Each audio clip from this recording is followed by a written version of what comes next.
අද ඔන්න අරගෙන ආවා Yamaha බයික් සීරීස් එකේ ආපු Yamaha YZF සීරීස් එකේ ආපු ලංකාවේ තියෙන ෆේමස්ම බයික් එක. අපි අද බලමු Yamaha YZF R15 බයික් එකේ රිවිව් එක ගැන.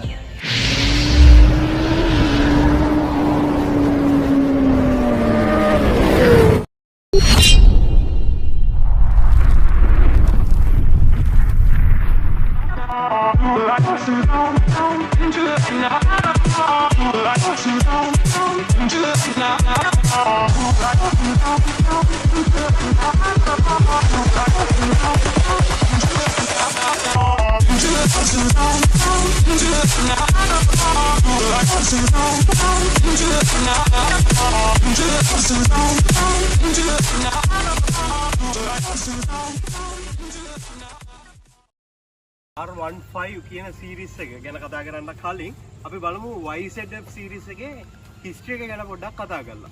ඉතින් YZF R සීරීස් එකේ හිස්ටරි එක ගැන කතා කරද්දී මේ වෙනකොට R1, R3, R25, R15 කියන මේ බයික් සීරීස් එක, ඒ වගේම R125 කියන සීරීස් එකත් මේ වෙනකොට ඇවිල්ලා තියෙනවා. ඒ වගේම කතා කරන්න ඕන R6 කියන බයික් එකකුත් මේ වෙනකොට ඇවිල්ලා තියෙනවා. ලෝකේ ලංකාවේ ඕනම කෙනෙක් දන්නවා වෙන මේ R1, R6 කිව්වොත් න. ඉතින් මේ R15 කියන බයික් එක මුලින්ම 2008 දී මුළු ලෝකෙටම ලොන්ච් කරනවා Yamaha කම්පැනි එකේ. ඉතින් මේ 2008 ආපු බයික් එකේ වැඩි දියුණු කිරීමක් කළා 2011 දී මේගොල්ලෝ නැවත මේ බයික් එක රිලීස් කරනවා R15 version 2.0 කියන නේම් එක යටතේ.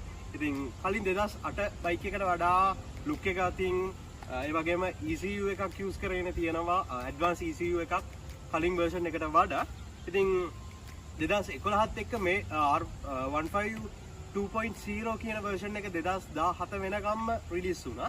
ඉතින් 2017 දී මේගොල්ලෝ නැවත වරක් මේ R15 version 2.0 එක රීඩිසයින් කරා R15 version 3.0 කියන version එකට. ඔයගලන්ට මතකයි FZ version 3.0 කියලාත් ආවා.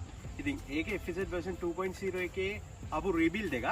ඉතින් මේ R5 version 3.0 එකේදී යූස් කරන් තියෙන ECU එක, ඒ වගේම dual channel ABS system වගේ දේවල් ගොඩක් දේවල් අපිට යූස් කරන් තියෙනවා. ඒ වගේම මෙතනදී clip on handlebars තමයි අපිට යූස් කරගෙන තියෙන්නේ. මම වීඩියෝ එකේදී මැදදී මේ දේවල් ටික හරියටම කියලා දෙන්නම් මොනවද. ඉතින් මතක ඇති මම මගේ MT15 බයික් එකේ රිවිව් එකේදී මේ R15 බයික් එක ගැන සඳහන් කිරීමක් කරලා තියෙනවා සම්පූර්ණයෙන්ම.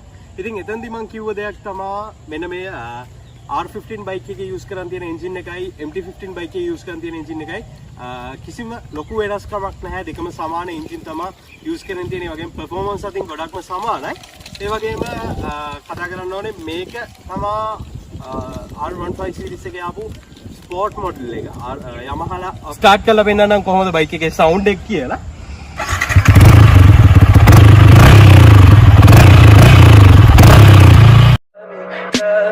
Tell me pretty lies, look me in the face, tell me that you love